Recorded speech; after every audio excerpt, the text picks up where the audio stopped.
व्याख्यामुद्रां करसरसिजैः पुस्तकं शङ्खचक्रे बिभ्रद्भिन्नस्फटिकरुचिरे पुण्डरीके निषन्नः अम्लानश्रीरमृतविशदैरंशभिप्लावयन् मामाविर्भूयात् अनघमहिमा मानसे वागधीशः। नमस्ते प्राणेश प्राणत विभवा यावनिमग हनुमस्वामिन् रामप्रियतवनमन् गुरुगुण नमस्तुभ्यं भीमप्रबलदमकृष्णेष्ट भगवन् नमः श्रीमन्मध्वप्रदिश सुदर्शन्नो जय जय श्रीगुरुभ्यो नमः।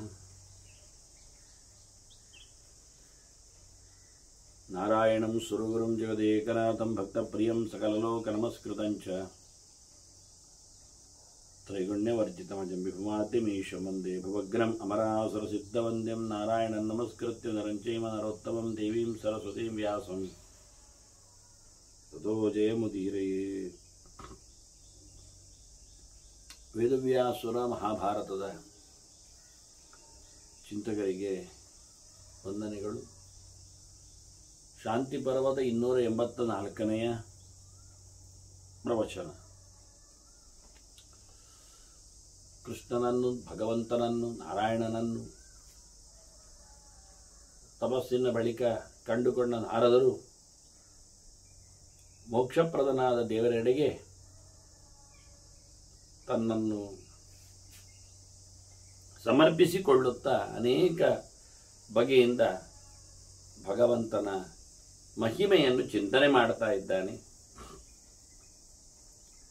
ತನಗೆ ಮೋಕ್ಷ ಬೇಕು ಅನ್ನುವ ನೆಲೆಯಲ್ಲಿ ಬಿಡುಗಡೆಯ ಚಿಂತನೆಯಲ್ಲಿ ಸಾಧನೆಗಳ ಅಂದರೆ ವಿಶೇಷವಾದಂಥ ಅರಿವಿನ ಕೆಲವು ಮುಖಗಳನ್ನು ಭಗವಂತನಲ್ಲಿ ನಿವೇದಿಸಿಕೊಳ್ಳುತ್ತಾನೆ. ನನಗೆ ನನ್ನ ದೇಹಗಳು, ಅದರಲ್ಲಿ ಇರತಕ್ಕ ಇಂದ್ರಿಯಗಳು, ಅಲ್ಲಿನ ವ್ಯಾಪಾರಗಳು, ವ್ಯವಹಾರಗಳು ಇವೆಲ್ಲ ತನ್ನಷ್ಟಕ್ಕೆ ಬಿಟ್ಟೋಗಬೇಕು, ಮುರಿದು ಬೀಳಬೇಕು.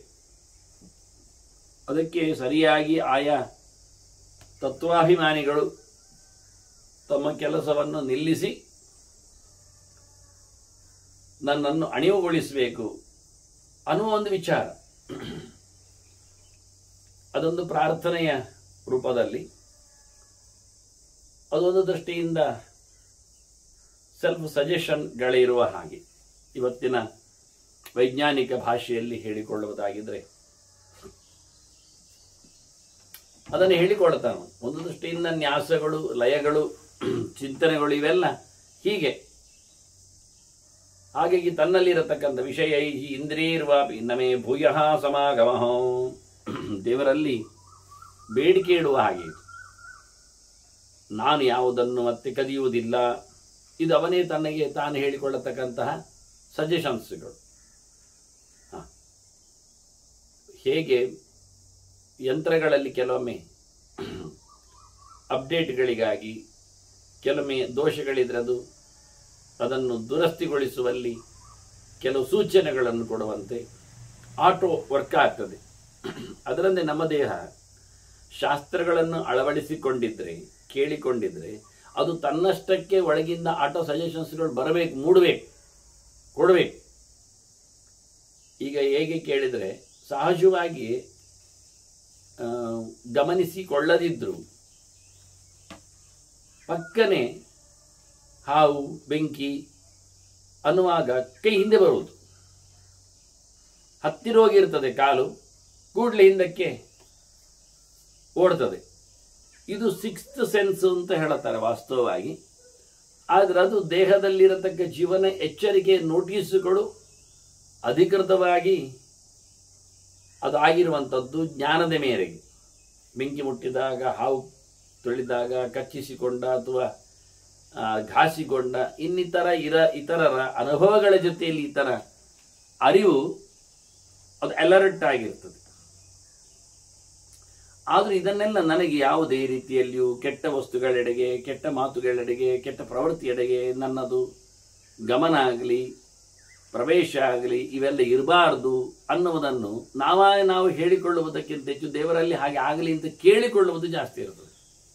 ಹಾಗೆಂದ್ರೆ ಎಲ್ಲದರ ತೇನ ವಿನ ತೃಣಾಭಿನ ಚರತಿ ಅಂತ ಹೇಳಿದಾಗ ನರತೆ ತತ್ಕ್ರಿಯತೆ ಅಂತ ಭಗವಂತನಿಂದಲೇ ಆಗುವುದರಿಂದ ಸರ್ವೇಂದ್ರಿಯಾಭಿಮಾನಸ್ಥ ಮುಖ್ಯ ಪ್ರಾಣಸ್ಥ ವಿಷ್ಣುನಾ ಪ್ರೇರಿತ ಆಗುವಾಗ ಪ್ರಾಣನ ಮೂಲಕ ಇತರೆ ದೇವತೆಗಳನ್ನು ಕಂಟ್ರೋಲ್ ಮಾಡಲಿಕ್ಕಿರುವುದರಿಂದ ಹೇಳ್ತಾನೆ ಇಂದ್ರಿಯೈ ವಿಷಯ ಇರುವ ನನಗೆ ಬಾಕಿಯ ಪ್ರಪಂಚದ ವಿಷಯಗಳ ಸಂಪರ್ಕಗಳು ಆಗಬಾರದು, ನನಗೆ ನೋಡಲಿಕ್ಕೆ ಸಿಗಬಾರದು.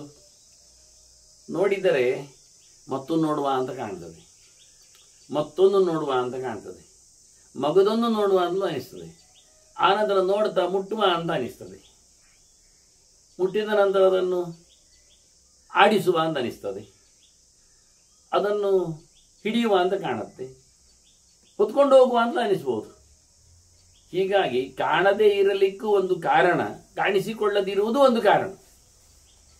ನಾನು ನೋಡುವುದಿಲ್ಲ ಎನ್ನುವುದು ಸತ್ಯ, ನನಗೆ ಕಾಣಬಾರದು ಎನ್ನುವುದು ಸತ್ಯ, ನನಗೆ ಕಾಣಿಸಿಕೊಳ್ಳುವಂತೆ ಇರಬಾರದು ಎನ್ನುವುದು ಸತ್ಯ. ಪರರು ನನಗೆ ಕಾಣಿಸಬಾರದು. ಈಗ ನಿಮಗೆ ಬೀಭತ್ಸಿತವಾದ ವಿಷಯದ ಬಗ್ಗೆ ಹೇಳ್ತೇನೆ. ನಾವು ಶೃಂಗಾರ, ಹಾಸ್ಯ ಅವೆಲ್ಲ ಬಿಡುವ, ಅದು ಬಹಳ ದೃಷ್ಟಾಂತಗಳಲ್ಲೇ ಇರುವಂಥದ್ದು, ಅದಿರಲಿ.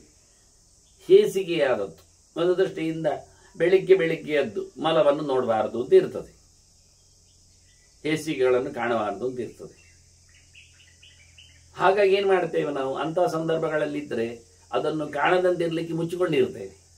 ಒಂದು ವಿಷಯ ಆಯ್ತಲ್ಲ, ವಸ್ತುವನ್ನೇ ನಾವು ಮುಚ್ಚಿಕೊಂಡಿರುವುದು. ಇನ್ನೊಂದು, ನಾವು ಆಚೆ ಕಾಣೋದಂತೆ ಮಾಡಿಕೊಳ್ಳುತ್ತೇವೆ ಮುಖಗಳನ್ನು, ವ್ಯವಸ್ಥೆಗಳನ್ನು. ಇದು ಎರಡನೇ, ನಾವಾಗಿ ಅಲ್ಲಿಂದ ಹಿಂಜರಿಯುವುದು, ಅದನ್ನಾಗಿ ಕಾಣಿಸಂತೆ ಮಾಡೋದು, ಇದೆರಡು ಮುಖ ಆಗ್ತದೆ. ಮತ್ತೆ ಮೂರನೆಯದ್ದು, ಇನ್ಯಾರು ಅದನ್ನು ಕಾಣಿಸದಂತೆ ಮಾಡಬೇಕೆನ್ನುವುದೊಂದು ಮುಖ. ಇದು ಬಹಳ ಕಷ್ಟ. ಸಾರ್ವಜನಿಕವಾಗಿ ನಾನು ನೋಡದಂತೆ ಮಲವನ್ನು ಕಣ್ಮುಚ್ಚಿಕೊಳ್ಳುತ್ತೇನೆ. ಮಲವೋ ಕೆಟ್ಟ ಪದಾರ್ಥವೋ ಅತಿರೇಕವಾಗುವಂಥದ್ದು, ಬೀಭತ್ಸಿತವಾದಂಥದ್ದು, ಅಂದರೆ ಹರಿದು ಹಾಕಿದ್ದು, ಅರ್ಧ ತಿಂದು ಬಿಸಾಡಿದ್ದು, ಅಪ್ಪಚ್ಚಿಕೊಂಡದ್ದು, ಹೀಗೆಲ್ಲ ಏನೇನೋ ಕೊಳೆತು ಹೋದದ್ದು, ನಾರುವಂಥದ್ದು, ಗಬ್ಬು ಬಡಿಯುವಂಥದ್ದು ಎಲ್ಲ ಟೋಟಲಿ. ಅದು ಕಣ್ಣಿಗೂ ಹಬ್ಬ ಅಲ್ಲ, ಮೂಗಿಗೂ ಗೌಜಿ ಅಲ್ಲ, ಅದು ಮುಟ್ಕೊಳ್ಳುವುದು ಬಿಡಿ. ಮತ್ತೆ ಹೀಗಾಗಿ ಇಂಥ ಸಂದರ್ಭಗಳಲ್ಲಿ ನಾವು ಮುಚ್ಚಿಕೊಳ್ಳಬಹುದು, ಮುಚ್ಚಿಡಬಹುದು. ಆದರೆ ಇತರರು ಬೇಕೆಂದಲೇ ಬೆಳಗ್ಗೆದ್ದು ಬಂದಾಗಲೇ ಅವರೆಲ್ಲ ತಮ್ಮ ದರ್ಶನ ಮಾಡಿಸಿಕೊಂಡು ಹೇಸಿಗೆಯನ್ನೆಲ್ಲ ಕಾಣಿಸಿಕೊಂಡು ಆಗ ಎಷ್ಟು ಕೋಪ ಬರುವುದಿಲ್ಲ. ಅದನ್ನು ಸಮಾಜವು ಅತಿರೇಕದ ಶೃಂಗಾರದೆಡೆಗೆ ನಮ್ಮನ್ನು ಒಯ್ಯದಂತೆ ಆಗಬೇಕು. ನಾವು ಅತಿರೇಕದ ಶೃಂಗಾರಗಳನ್ನು ಕಾಣಲಿಕ್ಕೆ ಬಯಸುವಂತಿರಬಾರ್ದು. ಇದನ್ನೆಲ್ಲ ಮಾಡಿಕೊಳ್ಳುವುದು ಯೋಗಿಗಳಲ್ಲಿ ಬಹಳ ಜೋರಾಗಿರ್ತದೆ. ಅದರಿಂದ ಇಲ್ಲಿ ಕೇಳ್ತಾನೆ ನಾರದ, ನನಗೆ ಏನು ಕಾಣಬಾರದು, ಕಂಡರೆ ಅಲ್ಲಿ ಓಡುತ್ತೇನೆ ನಾನು. ಮತ್ತು ಎಷ್ಟೋ ಜನ್ಮಗಳಲ್ಲಿ ಸೋಲ್ತದೆ, ನನಗೆ ಏನು ಮುಟ್ಲಿಕ್ಕೆ ಸಿಗಬಾರದು. ಅದು ಅನುಭವವನ್ನು ಕೊಡುವ ಮೂಲಕ ಆರಾಮವನ್ನು ಕೊಡುತ್ತದೆ, ಸಿಕ್ಕಿಬಿಡುತ್ತೆ. ನನಗೇನು ತಿನ್ನಲಿಕ್ಕೆ ಸಿಕ್ಕಬಾರದು. ಮತ್ತು ತಿಂದ ನಂತರ ಮತ್ತೆ ಸೋಮಾರಿಗಳೇ ಆಗೋದು ಮನುಷ್ಯ. ಹೊಟ್ಟೆ 1-2 ಇಂಚು ದೊಡ್ಡದಾಗ್ತದೆ, ಮಂಡೆ 4 ಇಂಚು ಬಗ್ಗಿ ಬಿಡ್ತದೆ, ಅದಾಗೋದಿಲ್ಲ. ಹಾಗೆ ಕೇಳಲಿಕ್ಕೂ ಹಾಗೆ ಇತರರ ವಾರ್ತೆಗಳು, ಪಿಶುನಿ ಮಾತುಗಳು, ಚಾಡಿ ಗೆರೆಗಳು ಎಲ್ಲ ಖುಷಿ ಆಗ್ತದೆ. ಇನ್ನೆಂತುಂಟು, ಮತ್ತೇನಾಯಿತು, ಅಲ್ಲಿ ಹೇಗೆ, ಇಲ್ಲಿ ಹೇಗೆ. ನಮಗೆ 10-12 ಪತ್ರಿಕೆಗಳಿದ್ರು ಇನ್ನೂ ಸಾಲದು, ನಮಗೆ ಮತ್ತಷ್ಟು ಬೇಕಾಗ್ತದೆ. ಹೀಗೆ ಹೇಳ್ತಾನೆ, ವಿಷಯ ಇಂದ್ರಿಯರ್ವಾಪಿ, ನನಗೆ ಈ ನನ್ನ ಕಣ್ಣೂ ಕಾಣಬಾರದು, ಕಾಣಲಿಕ್ಕೂ ಕಣ್ಣಿಗೆ ಸಿಗಬಾರ್ದು, ನನ್ನ ಕಿವಿಯೂ ಕೇಳಿ ಇಷ್ಟಪಡಬಾರ್ದು, ಕೇಳಲಿಕ್ಕೂ ಏನು ಶಬ್ದಗಳು ಬರಬಾರ್ದು, ತಿನ್ಲಿಕ್ಕೆ ಏನು ಸಿಗಬಾರ್ದು, ತಿನ್ಲಿಕ್ಕೆ ನನ್ನ ನಾಲಿಗೆ ಓಡಬಾರ್ದು. ಎರಡು ಕಡೆಯಲ್ಲಿ ಸ್ಟಾಪ್ ಆಗಲಿಕ್ಕೆ ದೇವರಲ್ಲಿ ಕೇಳುತ್ತಾ ಇದ್ದಾನೆ. ಒಂದು ಕಡೆಯಲ್ಲಿ ಆದರೆ ಆಗುವುದಿಲ್ಲ. ಹೇರಳವಾದ ವಿಷಯಗಳು, ಪ್ರಪಂಚಗಳು ನಮ್ಮೆದುರು ಬಹಿರಂಗಗೊಳಿಸಲ್ಪಟ್ಟರೆ ನಾವೆಷ್ಟು ಮುಚ್ಚಿಕೊಂಡಿದ್ರು ಎಡೆಯಲ್ಲಿ ಬಿಚ್ಚಿ ನೋಡ್ತೇವೆ. ಮತ್ತೆ ಅದಕ್ಕೇನು ಮಾಡ್ತೇನೆ, ಎರಡು ಕಡೆಯಲ್ಲಿ ಆಗದೇ ಇರುವಂತೆ. ಏನು ಅದ್ಭುತ ನೋಡಿ, ಇದು ಯೋಗಿಯ ವಿಶೇಷವಾದಂಥ ಪ್ರಾರ್ಥನೆಗಳು. ಸೊತ್ತು ಕಾಣದಿರಲಿ, ಸೊತ್ತು ಕಾಣುವಂತೆ ನನ್ನಲ್ಲಿ ಮನಸ್ಸು ತೆರೆಯದಿರಲಿ. ನಮೇ ಭೂಯ ಸಮಾಗಮ ಟೋಟಲ್ ಇದರ ಜೊತೆಯಲ್ಲಿ ನಾನು ಸಂಪರ್ಕ ಸಾಧಿಸ್ತೇನಲ್ಲ, ಅದೇ ತಪ್ಪು. ಬೇಡ, ದಮ್ಮಯ್ಯ ದೇವರೇ, ಯಾವುದರ ಬಗ್ಗೆಯೂ ನನಗೆ ಅಟ್ಯಾಚ್ಮೆಂಟ್ ಕೊಡಬೇಡ. ಓವರ್ ಅಟ್ಯಾಚ್ಮೆಂಟ್, ಅದು ಜಾಸ್ತಿ ಯಾವುದೂ ಸಿಗದಂತೆ, ಯಾರೂ ಸಿಗದಂತೆ, ಏನೂ ಸಿಗದಂತೆ ಮಾಡು ಮಾರಾಯ. ಹಾಗಾಗಿ ನನ್ನದೇ ಆಗಿರತಕ್ಕಂತಹ ಕಥೆಗಳು ಅದು ನಶಿಸಿ ಹೋಗ್ಬೇಕು. ಹೇಗೆ ಮಣ್ಣಿನಲ್ಲಿ ಗಂಧ ಲಯವಾಗಬೇಕು, ಆಗ ಮಣ್ಣು ಮಾತ್ರ ಹೊಳಿತದೆ. ಅದರಂತೆ ನೀರಿನಲ್ಲಿ ರಸವು ಲಯ ಆಗಬೇಕು, ಮತ್ತೆ ಗಾಳಿಯಲ್ಲಿ ಸ್ಪರ್ಶ ಹೋಗಿಬಿಡಬೇಕು, ಆಕಾಶದಲ್ಲಿ ಶಬ್ದವು, ಮತ್ತೆ ಅಗ್ನಿಯಲ್ಲಿ ರೂಪವು. ಹೀಗೆ ಇವೆಲ್ಲ ಒಂದರೊಳಗೆ ಹೋಗಿಬಿಟ್ರೆ ಮತ್ತೆ ಇವುಗಳು ಮತ್ತೆ ಒಂದಕ್ಕೊಂದು ಸೇರಿಕೊಳ್ಳಿಕ್ಕೆ ಹೋದ್ರೆ ಇಂದ್ರಿಯಾಣ್ಯಪಿ ಸಂಯಾಮ ಶ್ವಾಸು ಶ್ವಾಸು ಚ ಯೋನಿಷು.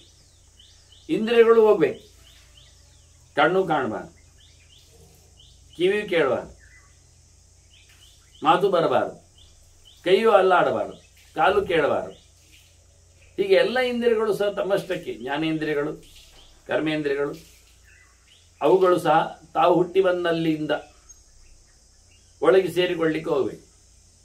ಈ ಪಂಚಭೂತಗಳ ಲಯ ಇದ್ದ ಹಾಗೆ ಒಂದೊಂದು ಮಣ್ಣು ನೀರಿನಲ್ಲಿ ಲಯಗೊಳ್ಳಬೇಕು, ಮತ್ತೆ ಆ ನೀರು ಅಗ್ನಿಯಲ್ಲಿ, ಅಗ್ನಿ ಗಾಳಿಯಲ್ಲಿ, ಗಾಳಿ ಆಕಾಶದಲ್ಲಿ, ಆಕಾಶ ಮನಸ್ಸಿನಲ್ಲಿ, ಮನಸ್ಸು ಮತ್ತೆ ಮೋಹನಂ ಸರ್ವದೇಹಿನಾಂ ಅಹಂಕಾರ,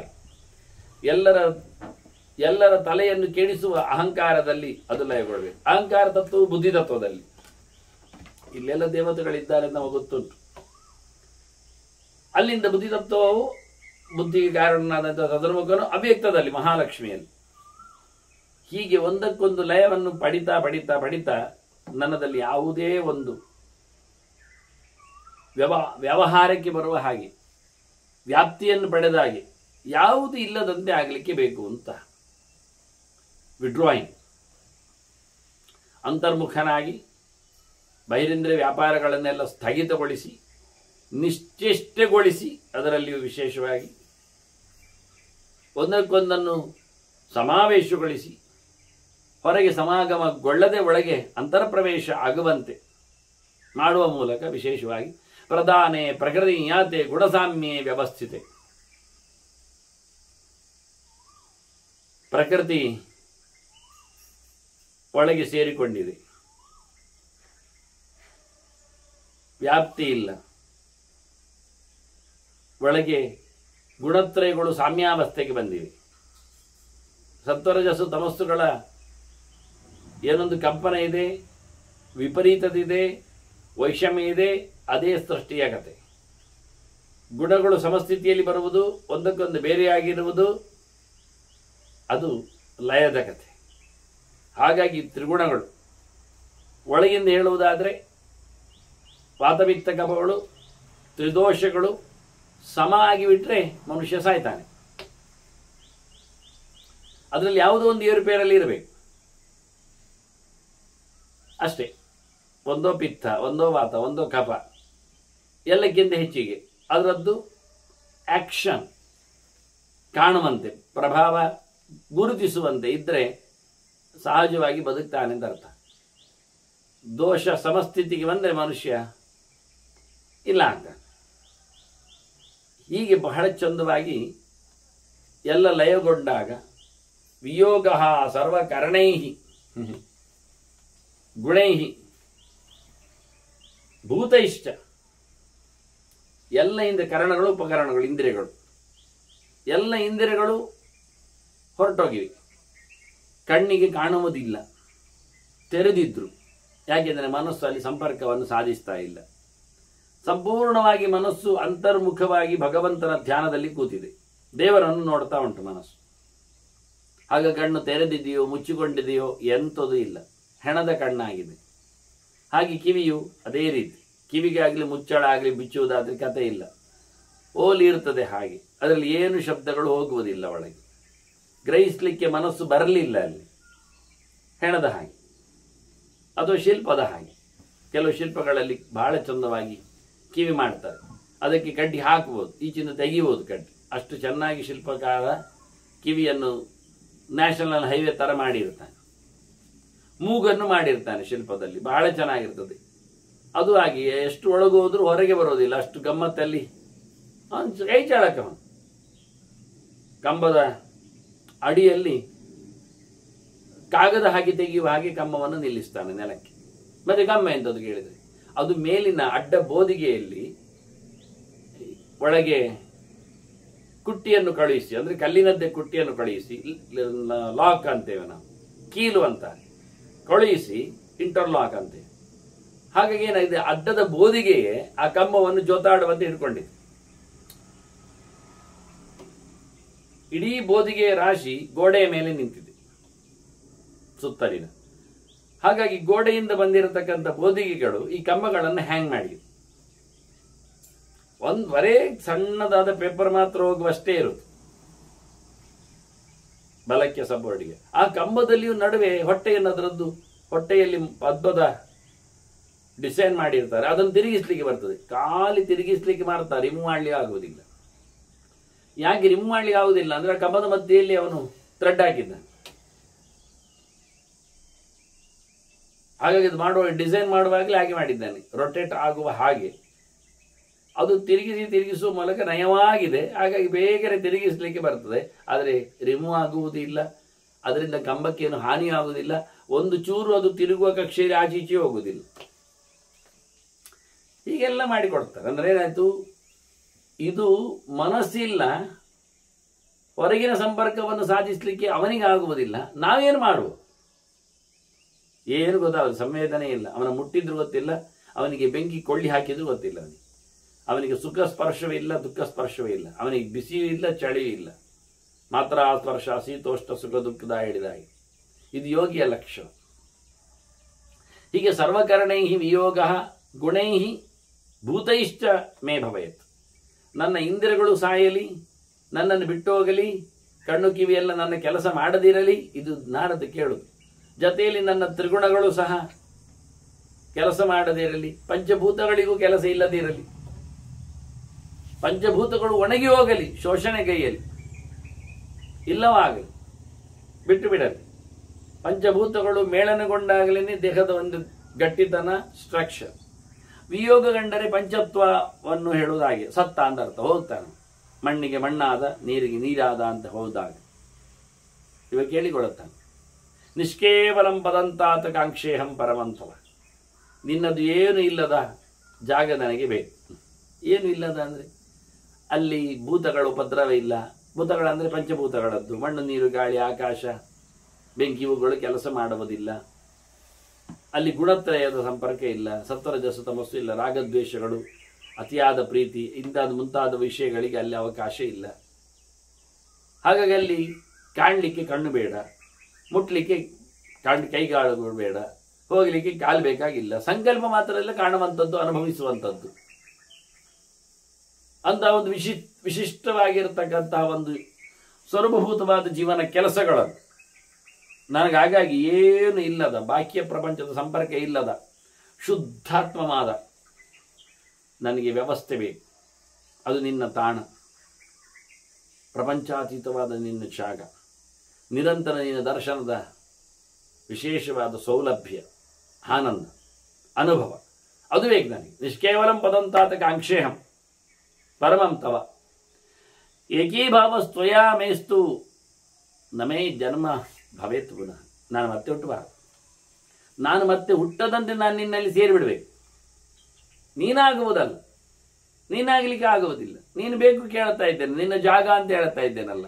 ಹಾಗಾಗಿ ಆಲ್ರೆಡಿ ನೀನು ಇರುವಂಥದ್ದು ನಿನ್ನ ಜಾಗ, ನಿನ್ನ ತಾಣ. ಅಲ್ಲಿಗೆ ನಾನು ಬರಬೇಕು, ಮತ್ತು ಅಲ್ಲಿಂದ ನಾನು ಕದಲಬಾರದು, ಮತ್ತೆ ಹುಟ್ಟಿ ಬರಬಾರದು. ದೇವರೆಡೆಗೆ ಬಂದವರು ಮತ್ತೆ ಹುಟ್ಟಿ ಬರುವುದುಂಟು. ಹಾಗೆ ದೇವರ ತಾಣ, ಎಲ್ಲವೂ ದೇವರ ತಾಣವೇ. ಆದರೆ ನನಗೆ ಮತ್ತೆ ಬಾರದ ಪರಿಸ್ಥಿತಿ ಬರುವಾಗಿರಬೇಕು. ನಿನ್ನಾಗಿ ನಾನಾಗಿ ಹೋಗ್ಬೇಕು. ನಿನ್ನಾಗಿ ಅಂದರೆ ಶುದ್ಧ ಚಿತ್ಸ್ವರೂಪನಾಗಿರಬೇಕು. ಪ್ರಾಕೃತವಾದ ಪ್ರಪಂಚಕ್ಕೆ ತಾಗುವಂತಹ ಲಿಂಗ ದೇಹಾದಿಗಳಿಂದ ಇದ್ದವನಾಗಬಾರ್ದು. ಅಜ್ಞಾನದ ಕವಚವನ್ನು ತರೆದುಕೊಂಡು ಹೋಗಿರ್ಬೇಕು. ನಾನು ಶುದ್ಧ ಜ್ಞಾನ ಸ್ವರೂಪನಾಗಿ ಶುದ್ಧಾನಂದವನ್ನು ಅನುಭವಿಸುವಂತೆ ನನಗಾಗಬೇಕು.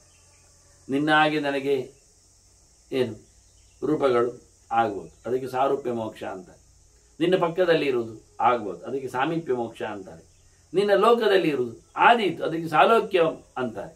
ಮತ್ತು ನಿನ್ನ ಜೊತೆಯಲ್ಲಿ ಊಟ ಮಾಡೋದು ಅದು ಬಹಳ ಕಷ್ಟ. ಸಾಯುಜ್ಯ ಮೋಕ್ಷ ಅನ್ನೋದು ಕೆಲವರಿಗೆ ಮಾತ್ರ. ಹೀಗಾಗಿ ಇಂಥದ್ದು ಭಗವಂತನಲ್ಲಿ ಕೇಳಿಕೊಳ್ತಾನೆ ನಾರದ. ನನಗದು ಬೇಕು ಅಂತ. ಭಗವಂತನಲ್ಲಿ ಶುದ್ಧ ಸ್ವರೂಪನಾಗಲಿಕ್ಕೆ ನಾನು ಬೇಕು. ಅದಕ್ಕೆ ಬಾಕ್ಯವಾದ ಎಲ್ಲದರ ಸಂಪರ್ಕಗಳು ಕಳಚುವಂತೆ ಮಾಡಬೇಕು ನೀನಲ್ಲಿ.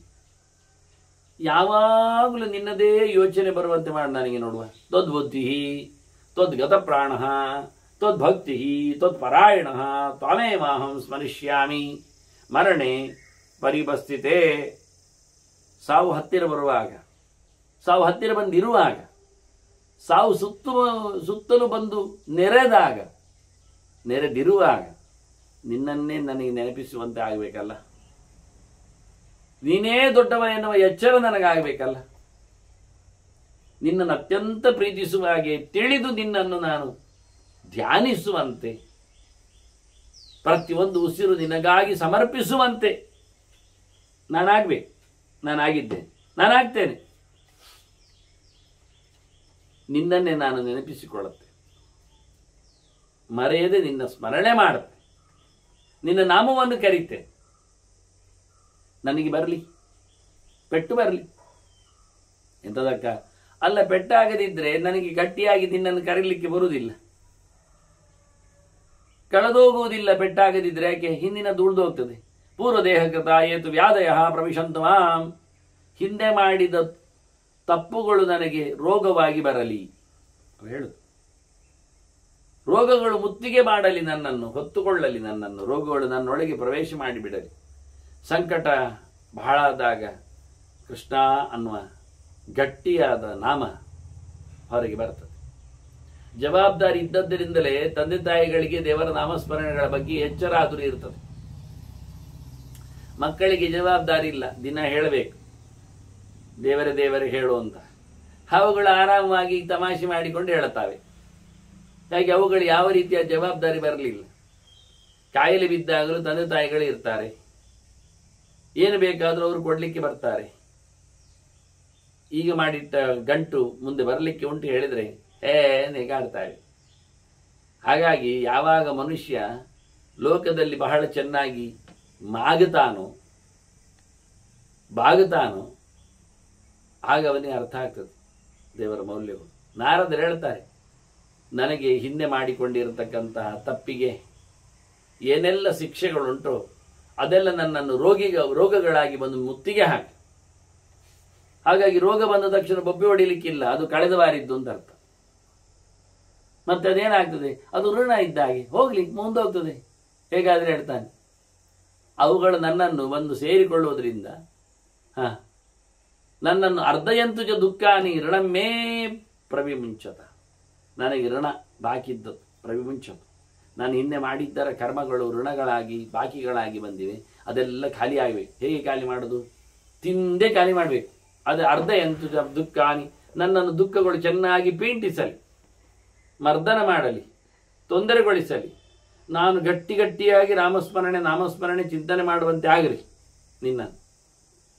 ಹಾಗೆ ಮಾಡಿಕೊಂಡಾಗ ಎಲ್ಲ ನನ್ನ ಪಾಪಗಳು ಹೋಗ್ತವೆ.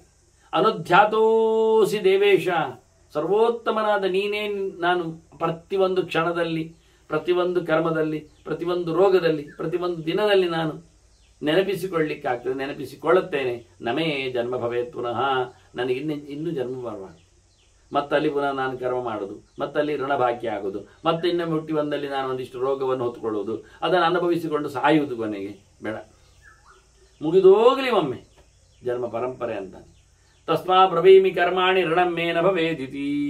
ಮತ್ತೆ ನಾನು ಪ್ರಾರ್ಥನೆ ಮಾಡ್ತೇನೆ, ಕೃಷ್ಣ ನನ್ನ ಕರ್ಮಗಳು ನನ್ನನ್ನು ಮತ್ತೆ ಋಣಬಾಧೆಯಲ್ಲಿ ಸಿಲುಕಿಸಿಕೊಂಡು ಮತ್ತೆ ಹುಟ್ಟುವಂತೆ ಮಾಡ್ತಾ, ಮತ್ತೆ ಕರ್ಮವನ್ನು ಮಾಡ್ತಾ, ಮತ್ತೆ ಪುನಃ ಇಷ್ಟೇ ಡೆಪಾಸಿಟ್.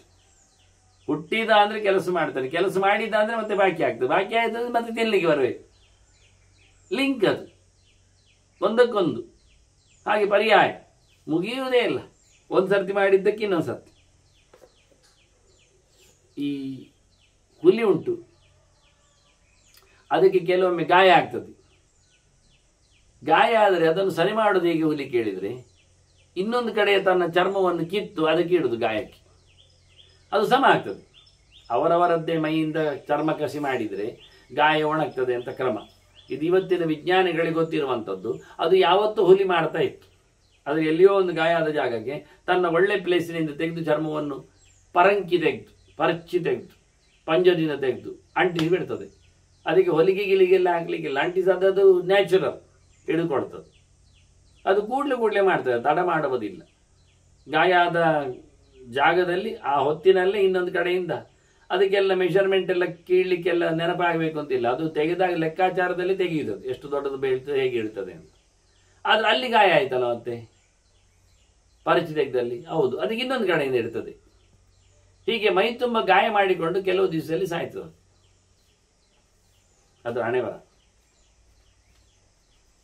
ಹಾಗಾಗಿ ಹೇಳ್ತಾನೆ, ನಾನು ಕರ್ಮ ಮಾಡುದು, ಅದನ್ನು ಅನುಭವಿಸ್ಲಿಕ್ಕೆ ಮತ್ತೆ ಬರೋದು, ಅಲ್ಲಿ ಒಂದಿಷ್ಟು ಮತ್ತೆ ಕರ್ಮ ಮಾಡುದು, ಅದಕ್ಕೆ ಇನ್ನೊಂದು ಜನ್ಮದಲ್ಲಿ ಬರೋದು, ಇದು ಮುಗಿಯುವುದಿಲ್ಲ. ಈ ಕರ್ಮಗಳು ನನ್ನ ಸರಪಳಿ ಹಾಗೆ ಸರಮಾಲೆ ಹಾಗೆ ನನ್ನನ್ನು ಸುತ್ತಿಕೊಳ್ತದೆ.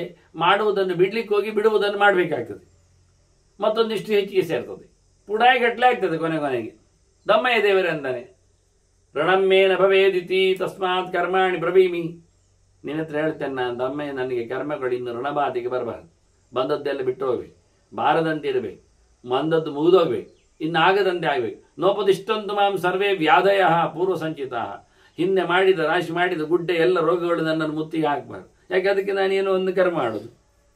ಅದೆಂತದ್ರಿ, ಇಷ್ಟೇ ವಿಷಯ, ಸಣ್ಣ ವಿಷಯ ನೋಡಿ. ಒಂದು ರೋಗ ಬಂತು ಬರಲಿ, ರೋಗ ಬಂದ ತಕ್ಷಣ ವೈದ್ಯರಲ್ಲಿ ಓಡ್ತೇವೆ, ಅದು ಓದಲೇಬೇಕಲ್ಲ ಮತ್ತೆ. ಸರಿ, ಓಡಿ ಆಯ್ತಾ ಇಲ್ವಾ, ಮುಗೀತು.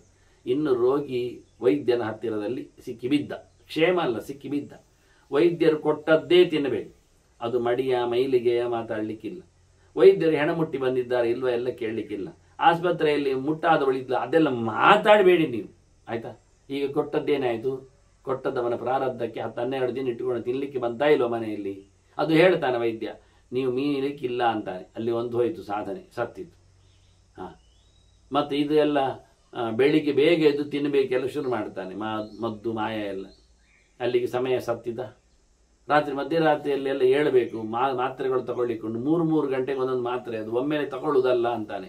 ಅಲ್ಲಿಗೆ 3 ಗಂಟೆ ಅಂದರೆ ಮಧ್ಯರಾತ್ರಿ ತಿನ್ನಬೇಕಾಯ್ತವ, ಇದು 3 ದಿನ ಮಾಡಿ ಅಂತಾನೆ. ಬೇರೆ ನಾವು 3 ದಿನ ಅಲ್ಲ ಪಾಪ ಅಂತ ಹೇಳಿ ಮತ್ತೆ ಆಗಲಿಲ್ಲ, ಕಂಟ್ರೋಲಿಗೆ ಬರಲಿಲ್ಲ, ಮತ್ತೆ ಒಂದು 4 ದಿನ ತಗೊಳ್ಳಿ ಅಂತಾನೆ.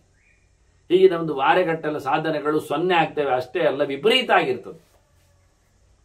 ಆಗ ಅಂಥದ್ದೇ ತಿನ್ನಿ ಇಂಥದ್ದೇ ತರಿಸಿ ಹೇಳ್ತಾರೆ. ಅಷ್ಟೊತ್ತಿನಲ್ಲಿ ಒಳ್ಳೆ ರೀತಿಯ ಅಡಿಗೆಯವರೆಲ್ಲ ಮಾಡಿಕೊಡುವುದಿಲ್ಲ.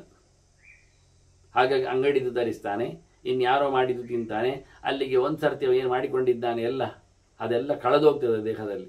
ಪಂಚಗವ್ಯವೂ ಇಲ್ಲ, ಮುದ್ರಾಧಾರಣವೂ ಇಲ್ಲ, ಪವಮಾನ ಹೋಮವಲ್ಲ, ವಿರಜಾ ಶಾಂತಿಯೂ ಇಲ್ಲ, ಬ್ರಹ್ಮಗುರುಚ ಚಿಂತನೆ ಇಲ್ಲ, ಎಲ್ಲ ಕಳೆದೋಯ್ತು, ಎಲ್ಲ ಮುಗಿದೋಯ್ತು. ಇನ್ನು ಅವನ ಹೆಣಕ್ಕೆ ಮಾಡಬೇಕಷ್ಟೆ, ಮಾಡೋದಿದ್ರೆ. ಈ ಪರಿಸ್ಥಿತಿಯಿಂದ ಮಾಡಿಕೊಂಡದ್ದು ಒಂದಿಷ್ಟು ಗುಡಾಣಾಗಿ ಹೋಗ್ತಾನೆ ಅವನು, ಪೆರ್ಗುಡೆಯಾಗಿ. ಆದ್ರಿಂದ ಹೇಳ್ತಾನೆ, ಬೇಡ ಮಾರೆ, ನಂದು ಪೂರ್ವ ಸಂಚಿತವಾದದ್ದು ಅಷ್ಟೆಲ್ಲ ಒಂದಿಷ್ಟು ರಾಶಿ ನನಗೆ ಮಾಡಿದ ತಪ್ಪಿಗೆಲ್ಲ ಇಷ್ಟೆಲ್ಲ ರೋಗಗಳು ಅಂತ ನೀನು ಪಟ್ಟಿ ಕೊಟ್ಟು ಬಿಟ್ರೆ, ಒಂದು 108 ರೋಗಗಳು ನನ್ನನ್ನು ಮುತ್ತಿ ಹಾಕಿದರೆ ನಾನು ಅಷ್ಟು ಕಡೆಯಲ್ಲಿ ಅದಕ್ಕೆ ಔಷಧಿ ಮಾಡಲಿಕ್ಕೆ ಹೋಗುವಾಗ ಇನ್ನು ಕಮ್ಮಿ ಇಲ್ಲದೆ ನಾನು 100 ಜನ್ಮ ಪಡಿಬೇಕಾಗ್ತದೆ ಮಾಡಿಕೊಂಡದ್ದಕ್ಕೆ, ಅದನ್ನು ತಿಂದುಕೊಂಡದ್ದಕ್ಕೆ. ಆಗಲಾರದ ಪ್ರಾಯಶ್ಚಿತ್ತಕ್ಕಾಗಿ ಹೇಳುವುದೇನು ಹೇಳ್ತಾರೆ, ಔಷಧಕ್ಕಾಗಿ ಕಳ್ಳು ಕುಡಿಯಿರಿ ಅಂತ. ಕಳ್ಳುವೇ ತಾನೆ, ಅಂತ ರೋಗಗಳನ್ನು ಯಾಕೆ ಭರಿಸಿಕೊಳ್ಬೇಕು? ಬೇಡ ದೇವರೇ, ರೋಗ ಬೇಡ. ಹಿಂದೆ ಮಾಡಿದ ರಾಶಿ ರೋಗಗಳೆಲ್ಲ ನನ್ನನ್ನು ಮುತ್ತಿ ಹಾಕೋದು ಬೇಡ. ಒಟ್ಟಾರೆ ನಾನು ಹೊರಡ್ಲಿ ಅಂದ್ರಣೋ ಗಂತು ಮಿಚ್ಚಾಮಿ ತದ್ವಿಷ್ಣು ಪರಮಂಪದಂ. ನನಗೆ ಒಟ್ಟಾರೆ ಇಲ್ಲಿದ್ದು ಯಾವುದೇ ಋಣ ಬೇಡ. ಇಲ್ಲಿ ಋಣ ಇದ್ರೆ ಹೋಗ್ಲಿಕ್ಕೆ ಬಿಡುವುದಿಲ್ಲ. ಇದು ಕಾಲಿಗೆ ಸರಪಳಿ ಕಟ್ಟಿಕೊಂಡು ಓಡುವ ಕತೆ. ಫಸ್ಟ್ ಪ್ರೈಸ್ ಯಾರು ಫಸ್ಟ್ ಓಡ್ತಾರೋ ಅವರಿಗೆ, ಅದು ಹೋಗ್ಬಿಡುದು. ಹೇಗೆ ಸರಪಳಿ ಕಟ್ಟಿದ್ದೀರಲ್ಲ, ಅದೇ ವಿಶೇಷ, ಓಡಿ. ಏನು ವಿಚಿತ್ರ, ಕಾಲು ತುಂಡಾಗಬೇಕಾ? ಪರವಾಗಿಲ್ಲ, ಓಡಿ. ಕಾಲು ತುಂಡ ಅನ್ನೋದು ಫಸ್ಟ್ ಪ್ರೈಸ್ ಯಾರಿಗೆ? ಅದೊಂದು ಕೊಡ್ತಾರೆ, ಕಬ್ಬಿಣದ ಒಂದು ಪದಕ, ಅದನ್ನು ಮಂಡೆ ಹಾಕಿ ಬಿಡ್ತಾರೆ ಮತ್ತೆ ಮನೆಗೆ, ನಾಯಿಗೆ ಹಾಕಿದಾಗಿ ಇರ್ತದೆ ಅದು. ಇಂದಿದ್ದೆಂತ ಕರ್ಮಕ್ಕೆ ಆಗೋದು? ಬಣ್ಣ ಹಾಕಿರ್ತಾರೆ ಬೇಕಾದದಕ್ಕೆ, ಹಳದಿ ಬಣ್ಣ ಹಾಕಿರ್ತಾರೆ. ಯಾರೇ ಹಳದಿ ಬಣ್ಣ ಹಾಕಿದ ತಕ್ಷಣ ಅದು ಅಯಸ್ಕಾಂತಕ್ಕೆ ಹಿಡಿದಿಲ್ವ ಆ ಪದಕ? ಬಿಳಿ ಬಣ್ಣ ಹಾಕಿದ ತಕ್ಷಣ ಅದು ಬೆಳ್ಳಿಯಾಗಿ ಹೋಗ್ತದ? ಅಥವಾ ಆ ಬಣ್ಣ ಹಿಡಿದಿಲ್ವ? ಇವರ ಬಣ್ಣ ಬಯಲಾಗ್ತದೆ ಅಲ್ಲಿ, ಮತ್ತೆಂತದಿಲ್ಲ. ಹಾಗಾಗಿ ಪ್ರಯೋಜನ ಇಲ್ಲ ಆಗ್ತದೆ. ಆದರೂ ಕಾಂಪಿಟೇಷನ್ ಬಹಳ ಚಂದವಾಗಿ ಕಿಟಕಿ ಆಚೆಗೆ ಕೀ ಇಟ್ಟಿರ್ತಾನೆ. ಅದು ನಿಮಗೆ ಗಿಫ್ಟ್. ಯಾವ ಕೀ ನಿಮಗೆ ಸಿಗ್ತದೋ ಅದನ್ನು ನೀವು ತಗೊಂಡೋಗಿ ಹೊರಗೆ, ಯಾವ ವಾಹನವು ನಿಮ್ಮದಾಗಿರ್ತದೋ ಅದು ನಿಮಗೆ. ಹಾಗಾದರೆ ಕಿಟಕಿಯಿಂದ ತೆಗೆದು ಬಿಡುವ ಕೇಳಿದರೆ, ಕಿಟಕಿಯಲ್ಲಿ ಉದ್ದಕ್ಕೆ ಸರಳುಗಳಾಕಿದ್ದಾರೆ. ಸರಳುಗಳ ಎಡೆಯಲ್ಲಿ ನಿಮ್ಮದು ಕೈ ಹೋಗುವುದಲ್ಲ, ನಿಮ್ಮ ಬೆರಳು ಹೋಗುವುದಿಲ್ಲ. ಸರಿ, ಎರಡು ಬೆರಳಲ್ಲಿ ಎರಡು ಕಿಟಕಿಯಲ್ಲಿ ಎರಡು ಅದರ ಸರಿಗೆ ಮಧ್ಯದಲ್ಲಿ ಹಾಕಿದ್ರು ತೆಗಿಲಿಕ್ಕೆ ಬರುವುದಿಲ್ಲ.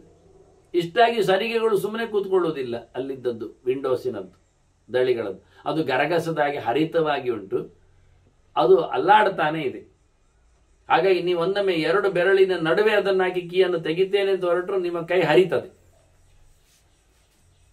ಎರಡು ಬೆರಳುಗಳ ನಡುವೆಯಲ್ಲಿ ಸೀಳುತ್ತದೆ. ಅದು ಪರವಾಗಿಲ್ಲ, ಸೀಳಿದ್ರು ಪರವಾಗಿಲ್ಲ, ಒಂದು ಕೀ ಸಿಕ್ಕಿದ್ರೆ ಅದೊಂದು ಕಾರೋ ಅದೊಂದು ಬುಲೆಟೋ ನಮಗಾಗ್ತದಲ್ವಾ ಅಂತ ಕೇಳಿ ಯೋಚನೆ ಮಾಡಿಕೊಂಡು ಹೋದ್ರೆ ಆ ಹರಿಯುವ ರಭಸದಲ್ಲಿ ಹೋಗುವ ನೆತ್ತರಿನಲ್ಲಿ ಮೂರ್ಛೆ ಹೋಗ್ತಾನೆ. ಇನ್ನು ಕೀ ಬಿಡುದು ಎಂಥದ್ದು, ಕಾರ ಹೋಗುವುದಿಲ್ಲ. ಇಷ್ಟಾಗಿಯೂ ಸರಿಗೆಗೆ 5-5 ನಿಮಿಷಕ್ಕೊಮ್ಮೆ 3-3 ನಿಮಿಷಕ್ಕೊಮ್ಮೆ ಕರೆಂಟ್ ಪಾಸ್ ಆಗ್ತಾ ಇರ್ತದೆ. ಅದನ್ನು ತಪ್ಪಿಸಿಕೊಂಡು ಹರ್ಕೊಳ್ಬೇಕು ಇವ ಕೈಕಾಲನ್ನು. ಇಂತಹ ಸ್ಪರ್ಧೆಗಳು ಜನರಿಗೆ ಕೊಡುತ್ತಾರೆ. ಅದು ಮೊನ್ನೆ ಇತ್ತೀಚೆಗೆ ತಿನ್ನುವ ಸ್ಪರ್ಧೆ ಮಾಡಿದ್ದಂತೆಲ್ಲ, ಅವ ತಿನ್ನುವಾಗಲೇ ಸತ್ತ. ಇನ್ನೊಬ್ಬನಿಗೆ ಕುಡಿಯುವ ಸ್ಪರ್ಧೆ ಮಾಡಿದರು, ಎಷ್ಟೋ ನೀರು ಕುಡ್ದ ಸತ್ತ. ಅವನಿಗೆ ಪ್ರೈಸ್ ಸಿಕ್ಕಿತು, ಯಮಲೋಕದಲ್ಲಿ ಪ್ರೈಸ್ ಸಿಗ್ತದೆ, ಪ್ರಥಮ ಬಹುಮಾನ. ಶಾಲೆಯಲ್ಲಿ ಮಕ್ಕಳು ಅದು ಯಾವುದೋ ಒಂದು ರೀತಿಯ ಮಾತ್ರೆಯನ್ನು ತಿಂದವು, ಪ್ಯಾಕೆಟ್ ಗಟ್ಟಲೆ, ಅವುಗಳಿಗೆ ಮೋಕ್ಷ ಸಿಕ್ಕಿತು, ಸತ್ತೋದು. ಹೀಗಾಗಿ ಬೇಡದಿದ್ದ ಕೆಲಸಗಳ ಜೊತೆಯಲ್ಲಿ ನಾವು ಕೂತಿದ್ದೇವೆ. ಹಾಗೆಲ್ಲ ನಾನು ಋಣ ಪರಿಹಾರದಲ್ಲಿ ಹೋಗಬಾರ್ದು. ನನಗೆ ಶುದ್ಧವಾಗಿ ಎಲ್ಲವನ್ನು ಕಳ್ಕೊಂಡು ಹೋಗ್ಬೇಕು. ಅಂದ್ರಣೋ ಗಂಧಮಿಚ್ಚಾಮಿ ತದ್ವಿಷ್ಣೋಹ ಪರಮಂ ಪದಂ. ಭಗವಂತನ ಆ ಅತ್ಯುನ್ನತವಾದ ಮೋಕ್ಷದ ಪ್ರದೇಶದೆಡೆಗೆ, ದೇವರ ಉತ್ತಮವಾದಂತಹ ಸ್ವರೂಪವನ್ನು ನಿರಂತರ ಕಾಣುವ ಆ ಭಾಗ್ಯದೆಡೆಗೆ ನಾನು ಎಲ್ಲವನ್ನು ಕಳ್ಕೊಂಡು, ಎಲ್ಲರೂ ನನ್ನನ್ನು ಎಳಿತಾ ಇದ್ದಾರೆ, ಎಲ್ಲ ಕಡೆಯಲ್ಲಿ ನಾನು ಸೋತು ಬಿದ್ದಿದ್ದೇನೆ, ಸಿಕ್ಕಿ ಬಿದ್ದಿದ್ದೇನೆ. ಅತ್ತ ಋಷಿ ಋಣ, ಇತ್ತ ಪಿತೃಋಣ, ಇತ್ತ ಸಮಾಜಗಳ ಋಣ, ಇತ್ತ ಭೂತಗಳ ಋಣ, ಇತ್ತ ನಮ್ಮನ್ನು ನೋಡಿಕೊಂಡಿರತಕ್ಕಂಥ ಪ್ರಾಣಿ ಪಕ್ಷಿಗಳ ಪ್ರಪಂಚದ ಋಣಗಳು, ಇವನ್ನೆಲ್ಲ ಕಳಚಿಕೊಂಡು ನಾನು ಎಲ್ಲ ಸಂಕಲೆಗಳಿಂದ ನಿವೃತ್ತನಾಗಿ ನಾನು ಎಲ್ಲವನ್ನು ಉಳಿಸಿಕೊಂಡು ನಾನು ಜ್ಞಾನವನ್ನು ಹೊರಡಬೇಕು, ದೇವರು ಹೊರಡಬೇಕು. ಹಾಗೆ ದೇವರು ಹೇಳುತ್ತಾನೆ. ಇಷ್ಟೆಲ್ಲ ಕೇಳಿಕೊಂಡಾಗ ಭಗವಂತ ಮಾತಾಡ್ತಾನೆ, ನಾನು ನನ್ನ ಭಕ್ತನಿಗೆ ನಾನು, ನನ್ನ ಭಕ್ತ ಅವನು ನನಗೆ ನಾನು, ಅವನು ನನಗೆ ನಾನು ಅವನಿಗೆ. ಅಹಂ ಭಗವತಸ್ತಸ್ಯ ಮಮ ಚಾಸೋ ಸನಾತನಃ. ನಿಜವಾಗಿ ಜೀವ ಅವನು ನಿತ್ಯವೂ ನನ್ನ ಪ್ರತಿಬಿಂಬನೆ. ನಾನು ಯಾವಾಗಲೂ ಎಲ್ಲ ಜೀವರಿಗೂ ನಾನು ನಿತ್ಯವೂ ಬಿಂಬನೆ.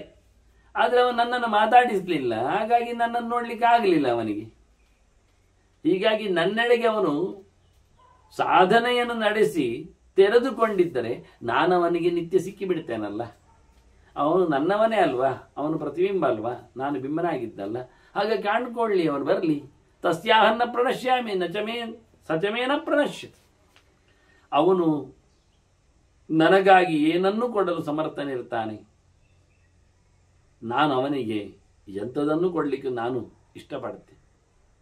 ಅವ ಎಂದೂ ಸಹ ನನ್ನನ್ನು ದೂರ ಮಾಡುವುದಿಲ್ಲ, ನನ್ನ ಕಣ್ಣು ತಪ್ಪಿಸುವುದಿಲ್ಲ, ನಾನೆಂದೂ ಅವನ ಕಣ್ಣು ತಪ್ಪಿಸುವುದಿಲ್ಲ. ನನ್ನ ನಿರಂತರವಾಗಿ ನೋಡುವ ಭಾಗ್ಯ ಅವನಿಗೆ ನಾನು ಕರುಣಿಸುತ್ತೇನೆ.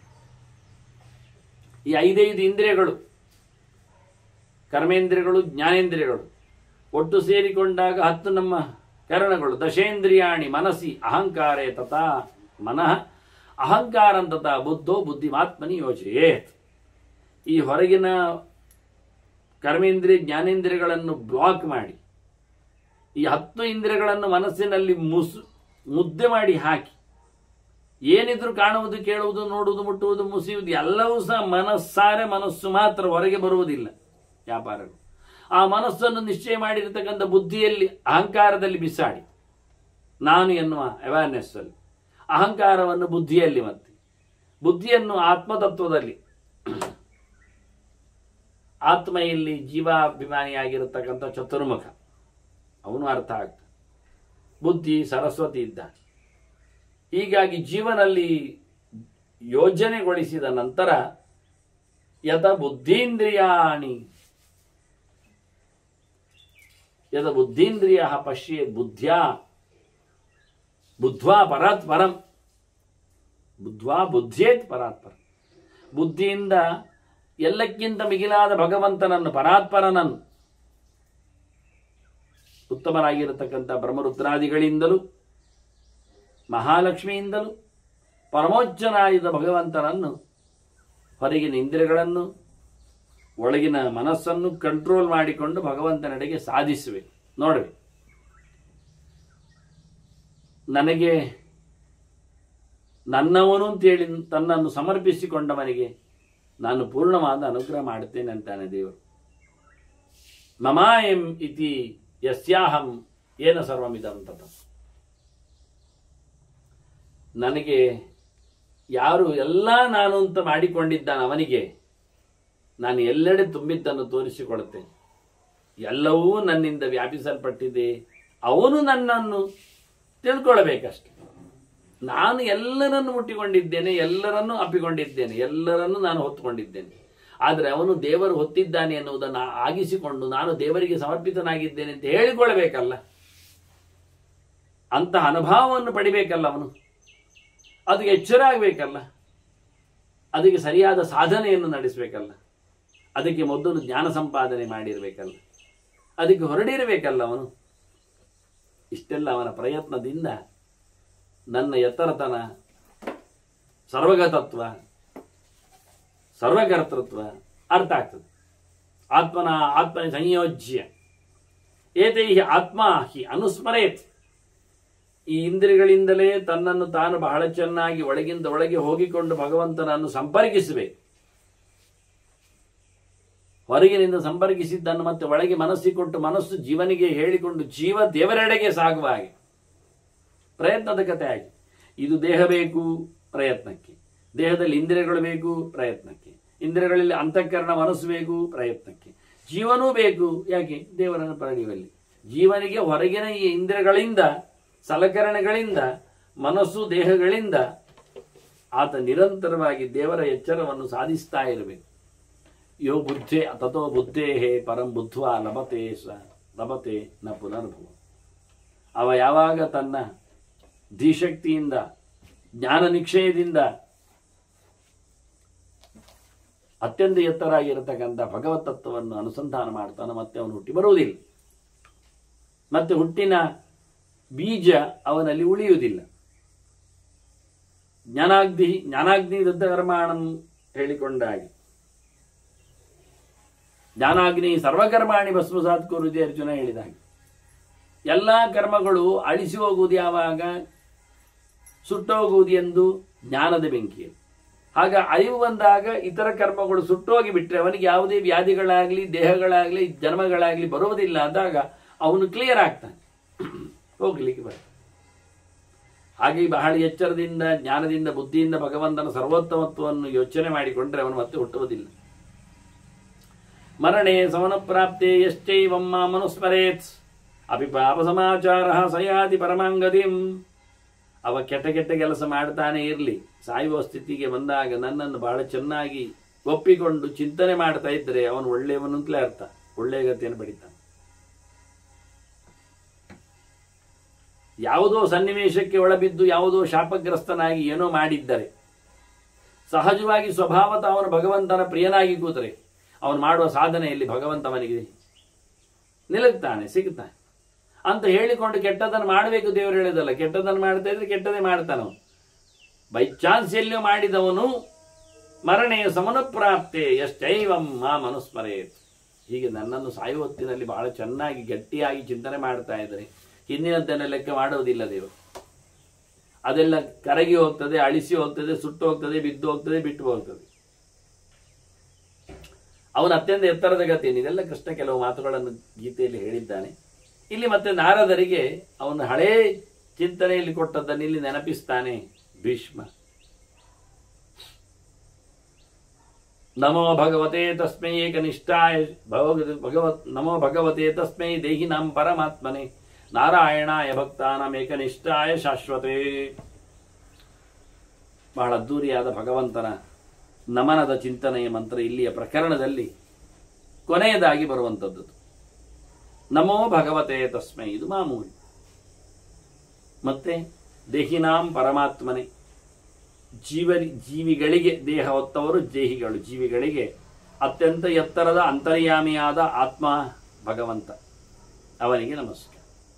ಎಲ್ಲ ಜೀವಿಗಳ ಒಳಗೆ ಯಾರು ಅಂತರ್ಯಾಮಿಯಾಗಿದ್ದನೋ, ಜೀವಿಗಳ ಒಳಗೆ, ದೇಹದೊಳಗೆ ಮಾತ್ರ ಅಲ್ಲ, ಜೀವಿಗಳ ಒಳಗೆ ನಿಯಾಮಕನಾಗಿ, ಪ್ರತ್ಯೇಕನಾಗಿ, ಸರ್ವೋತ್ತಮನಾಗಿ, ಸರ್ವತ್ರ ವ್ಯಾಪ್ತನಾಗಿ, ಎಲ್ಲವನ್ನು ಕೊಡುವವನಾಗಿ, ಎಲ್ಲವನ್ನು ಪಡೆಯುವವನಾಗಿ, ಎಲ್ಲವನ್ನು ನುಂಗುವವನಾಗಿ ಯಾರಿದ್ದಾನೋ ಅವನಿಗೆ ನಮಸ್ಕಾರ. ಅವನೇ ನಾರಾಯಣ. ನಾರಾಯಣ ಭಕ್ತಾನಾಂ ಏಕನಿಷ್ಠ. ತಿಳಿದವರಿಗೆ, ತಿಳಿದು ಉಪಾಸನೆಗೈದವರಿಗೆ ಒಂದೇ ಶೆಲ್ಟರ್, ಜ್ಞಾನನಿಷ್ಠ, ಏಕನಿಷ್ಠಾಯ, ಒಂದು ತಾಣ, ಯಾವತ್ತು ಬದಲಾಗದ, ವಿಕಾರಗೊಳ್ಳದ ಆ ಭಗವಂತನಿಗೆ ನಮಸ್ಕಾರ. ಈ ಚಿಂತನೆಯನ್ನು ಯಾರು ಕೇಳಿಸ್ತಾರೆ, ಯಾರು ಹೇಳುತ್ತಾರೆ, ಯಾರಿಗೆ ಅದರ ಮೇಲೆ ಆಸಕ್ತಿ ಇರ್ತದೆ, ಅವರಿಗೆಲ್ಲ ಒಳ್ಳೆಯದಾಗ್ತದೆ. ಶ್ರಾವಯೇತ್ ಶ್ರದ್ಧಾನಾಂಶ ಮದ್ಭಕ್ತಾಂಶ ವಿಶೇಷತಃ. ದೇವರು ಹೇಳುತ್ತಾನೆ, ಇದನ್ನು ನನ್ನ ಪ್ರೀತಿ ಉಳ್ಳವರಿಗೆ, ಆಸ್ತಿಕರಿಗೆ, ನನ್ನ ಭಕ್ತರಿಗೆ ಹೇಳಬೇಕು. ದ್ವಾದಶಿ, ಅಮಾವಾಸ್ಯೆ, ಹುಣ್ಣಿಮೆ ಅಂತಹ ಸಂದರ್ಭದಲ್ಲಿ ಇದನ್ನೆಲ್ಲ ಮತ್ತೆ ಮತ್ತೆ ಮೆಲುಕು ಹಾಕಬೇಕು, ಈ ಮಹಿಮೆಯ ಮಾತುಗಳನ್ನು. ಆಗ ನಾನು ಅವನಿಗೆ ತುಂಬ ಇಷ್ಟ ಆಗ್ತೇನೆ, ನಾನಾಗ ಅವನಿಗೆ ಬೇಗ ಸಿಗ್ತೇನೆ.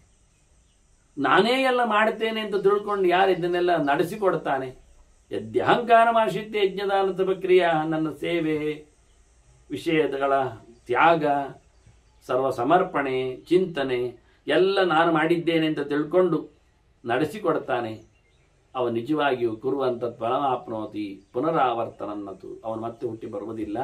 ಅದಕ್ಕೆ ಸರಿಯಾಗಿರತಕ್ಕಂಥ ಫಲವನ್ನು, ಸಾಯುಜ್ಯಾದಿ, ಸಾಮೀಪ್ಯಾದಿ ಲೋಕಗಳನ್ನು ಅಥವಾ ಮೋಕ್ಷಗಳನ್ನು, ಆನಂದಗಳನ್ನು, ಜ್ಞಾನಗಳನ್ನು ಖಂಡಿತವಾಗಿ ಪಡಿತಾನೆ. ಅಭ್ಯರ್ಚಯನ್ ಪಿತೃನ್ ದೇವಾನ್ ಪಟನ್ ಜುಕ್ವನ್ ಬಲಿಂ ದದತ್. ಇದನ್ನು ಓದಿಕೊಂಡು ತಿಳಿದುಕೊಂಡು ಪಿತೃ ಸಮಾರಾಧನೆ ಮಾಡಿದರು, ದೇವಾರ್ಚನೆಗಳನ್ನು ನಡೆಸಿಕೊಟ್ರು, ಆಹುತಿಗಳನ್ನೆಲ್ಲ ನೀಡ್ತಾ ಇದ್ರು, ಬಲಿ ಭೌತವಾಗಿ ನಡೆಸ್ತಾ ಇದ್ರು, ಅತಿಥಿಗಳ ಸತ್ಕಾರ ಮಾಡ್ತಾ ಇದ್ರು. ಯಾವ ರೀತಿಯಲ್ಲಿ ಜ್ವಲನಗ್ನಿಂ ಸ್ಮರೇದ್ಯೋಮಾಂ ಸಯಾತಿ ಪರಮಾಂಗತಿ. ಒಟ್ಟಾರೆ ಇಂತಹ ಕರ್ಮಗಳಲ್ಲೆಲ್ಲ ಈ ಚಿಂತನೆಗಳನ್ನು, ನನ್ನನ್ನು ಸ್ಮರಿಸಿಕೊಂಡರೆ ಅವು ಉತ್ತಮವಾದ ಗತಿಯನ್ನು, ಪೂರ್ಣವಾದ ಫಲವನ್ನು ಪಡಿತಾನೆ. ಯಜ್ಞದಾನ ತಪಶ್ಚೈವ ಪಾವನಾನಿ ಶರೀರಿಣಾಂ. ದೇಹ ಹೊತ್ತವರಿಗೆ ದೇವರ ಸೇವೆ ಮಾಡುವುದು, ದಾನ ಮಾಡುವುದು, ತಪಸ್ಸು ಮಾಡುವುದು, ವ್ರತ ನಿಯಮಗಳನ್ನು ನಡೆಸುವುದು, ಉಪವಾಸಾದಿಗಳನ್ನು ಮಾಡುವುದು, ಭಗವಂತನ ಎಚ್ಚರವನ್ನು ಸಂಪಾದಿಸದೆ ಕಲಿಯುವಂಥದ್ದು, ಜ್ಞಾನಯಜ್ಞ, ಇವೆಲ್ಲ ಬದುಕಿದ್ದವರಿಗೆ, ದೇಹ ಹೊತ್ತವರಿಗೆ ಬೇಕೇ ಬೇಕಾದ, ಮಾಡಲೇಬೇಕಾದ, ಉದ್ಧಾರಕವಾದ, ತಿಳಿಗೊಳಿಸತಕ್ಕ ಅವರನ್ನು ಕರ್ಮಗಳಿವೆ. ಯಜ್ಞದಾನ ತಪಃ ತಸ್ಮಾತ್ ಕುರ್ಯಾತ್ ಆಶೀರ್ವಿವರ್ಜಿತ. ಅದರ ಆಸೆಯೆಲ್ಲ ಬಿಟ್ಟು ಮಾಡಬೇಕು, ಅದಾಗಬೇಕು ಇದಾಗಬೇಕು ಅಂತ ಇರಲಿಲ್ಲ. ನಿಷ್ಕಾಮವಾಗಿ ಮಾಡಿಕೊಂಡು ಬಂದರೆ ಅವನು ಖಂಡಿತವಾಗಿ ಉದ್ಧಾರ ಆಗ್ತಾನೆ.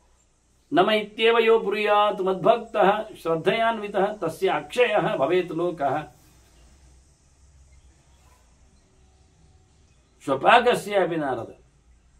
ನಾಯಿ ಬೇಯಿಸಿ ತಿನ್ನುವವನಿಗೂ ಅವನ ಸಾಧನೆ, ಉತ್ತಮರಿಗೆ ನಮಸ್ಕಾರ ಮಾಡುವಂದು, ನಾರಾಯಣಾಯ ನಮಃ ಅಂತ ಹೇಳುವಂಥದ್ದುಂಟಲ್ಲ, ಎಲ್ಲ ಭಗವದ್ ರೂಪಗಳಿಗೆ ನಮಸ್ಕಾರ ಮಾಡುವ ಒಂದು ಕ್ರಿಯೆ, ಒಂದು ವಾಚಿಕವಾದ ಚಿಂತನೆ, ಒಂದು ಮಂತ್ರ, ಅದು ಇದ್ದರೆ ಯಾವಾಗಲೂ ಅವನು ಉದ್ಧಾರ ಆಗ್ತಾನೆ.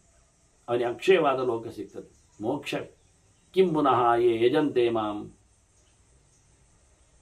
ಸಾಧಕಾಹ ವಿಧಿಪೂರ್ವಕ. ಹೀಗಿರುವಾಗ ಕ್ರಮ ಪ್ರಕಾರವಾಗಿ ಯಜ್ಞ, ತಪಸ್ಸು, ದಾನ ಇವನ್ನೆಲ್ಲ ಮಾಡುವವರ ಬಗ್ಗೆ ನಾನು ಎಂತ ಹೇಳುದು, ಬರ್ತಾರೆ, ಸಿಗ್ತದೆ ಅಂತ.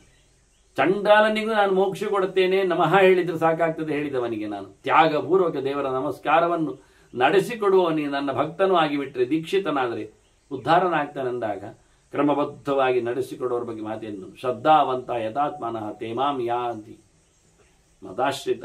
ನನ್ನನ್ನೇ ನಂಬಿದವರವರು ಖಂಡಿತವಾಗಿ ನನ್ನ ಬಳಿಗೆ ಸಾಧನೆ ಮಾಡಿದ್ದರಿಂದ, ಶುದ್ಧಾತ್ಮರಾದ್ದರಿಂದ ಬಂದೇ ಬರ್ತಾರೆ. ಕರ್ಮಾಣಿ ಅದ್ಯಂತವಂತೀಹ ಮದ್ಭಕ್ತ ಅಮೃತಮಷ್ಟತೆ. ಕೆಲಸಗಳು ಶುರುವಾಗುವಾಗಲೇ ಸಾಯ್ತಾವೆ, ಕೆಲಸಗಳಿಗೆ ಕಡೆ ಅಂತ ಇಲ್ಲ, ಅವುಗಳು ಏನು ಕಡೆ ಹಾಯಿಸುವುದಿಲ್ಲ, ಅದರಿಂದ ಕರ್ಮವೇ ಉದ್ಧಾರ ಮಾಡುವುದಿಲ್ಲ. ಆದರೆ ಮಾಡಿದ ಕರ್ಮಗಳಿಗೆ ನಾನು ಮಾತ್ರ ಅಕ್ಷಯವಾದ ಫಲವನ್ನು ಅವನಿಗೆ ಅನುಭವಿಸುವಂತೆ ಮಾಡುತ್ತೆ.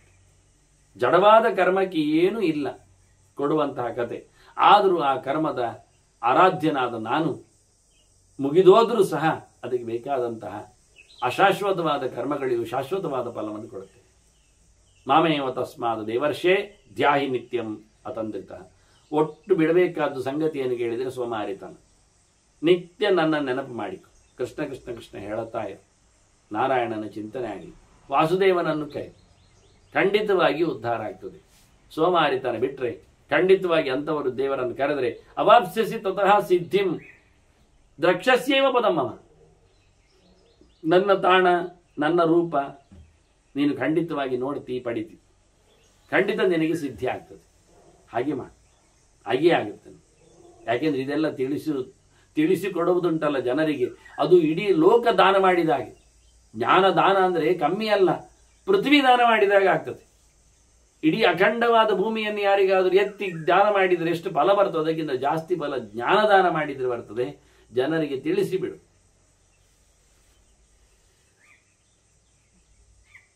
ಒಳ್ಳೆ ಜನರಿಗೆ ತಸ್ಮಾತ್ ಮೇವಂ ಸಾಧುಭ್ಯ ಜನ್ಮಬಂಧ ಭಯಾಪಹಂ. ಇದನ್ನೆಲ್ಲ ಯಾರಿಗೆ ಕೊಡಬೇಕು ಕೇಳಿದರೆ ಒಳ್ಳೆಯವರಿಗೆ ಕೊಡಬೇಕೆನ್ನುವುದು ಸತ್ಯ. ಸಾಧಕರಿಗೆ ಇದು ಇನ್ನು ಹುಟ್ಟು ಬರದಂತೆ ಮಾಡ್ತದೆ, ದುಃಖ ಆಗದಂತೆ ನಡೆಸ್ತದೆ, ವ್ಯಾಧಿಗಳು ರೋಗಗಳು ಬರದಂತೆ ನೋಡಿಕೊಡ್ತದೆ ಇಲ್ಲಿ ಕೇಳಿಕೊಂಡದ್ರಿಂದ. ಹಾಗಾಗಿ ಇದನ್ನು ಎಲ್ಲರಿಗೂ ಕೊಟ್ಟು ವಿಶೇಷವಾಗಿ ಏವಂ ದತ್ವಾ ನರಶ್ರೇಷ್ಠ ಶ್ರೇಯ ವೀರ್ಯಂಚ ವಿಂದತಿ. ಇದರಿಂದ ಬಹಳ ದೊಡ್ಡ ಮಟ್ಟಿನ ಶ್ರೇಯಸ್ಸಾಗ್ತದೆ, ದೇವರ ಅನುಗ್ರಹ ಆಗ್ತದೆ, ಮುಖ್ಯವಾಗಿ ಭಗವಂತನ ಎಚ್ಚರ ಪಡಿಲಿಕ್ಕಾಗ್ತದೆ. ಲಕ್ಷಗಟ್ಟಲೆ ಅಶ್ವಮೇಧಯಾಗ ಮಾಡಿದವನಿಗೂ ಸಿಗಲಾರದ ಸಂಗತಿ ಅದು ನನ್ನ ಭಕ್ತನಿಗೆ ಸಿಗ್ತದೆ ಅಂತಾನೆ ದೇವರು. ನನ್ನ ಭಕ್ತ ಪಡೆಯುವ ಪದವಿ ಸ್ಥಾನ ಅದು ಲಕ್ಷಗಟ್ಟಲೆ ಅಶ್ವಮೇಧ ಮಾಡಿದವರಿಗೂ ಸಿಗುವುದಿಲ್ಲ. ಎಷ್ಟು ದ್ರವ್ಯ ಖರ್ಚು, ಎಷ್ಟು ಕಾಲ ವ್ಯಯ ಆಗ್ತದೆ, ಎಷ್ಟು ವ್ಯವಸ್ಥೆ ಆಗಬೇಕು, ಅಷ್ಟು ಮಾಡಿದವರಿಗೂ ನಾನು ಪೂರ ಸಿಗುವುದಿಲ್ಲ. ನನ್ನ ಭಕ್ತನಿಗೆ ಸಿಗತಕ್ಕಂಥ ಸ್ಥಾನ ಮಾನ ನೋಡಿದರೆ ಅದು ಸಾಮಾನ್ಯ ವಿಷಯ ಅಲ್ಲ ಅಂತ ಹೇಳ್ತದೆ ದೇವರು. ನಾರದನಿಗೆ ಚಿಂತನೆಯನ್ನು ಸಮರ್ಪಿಸಿದ್ದಾರೆ. ಮುಂದೆ ಭೀಷ್ಮರು ಇದರ ಬಗ್ಗೆ 4 ಮಾತನ್ನು ಧರ್ಮರಾಜನು ಹೇಳ್ತಾನೆ. ಮತ್ತೆ ಸೇರಿದಾಗ ಕೇಳುವ. ವಂದನೆಗಳೊಂದಿಗೆ ಶ್ರೀಕೃಷ್ಣಾರ್ಪಣಮಸ್ತು. ನಾರಾಯಣ ನಾರಾಯಣ ನಾರಾಯಣ.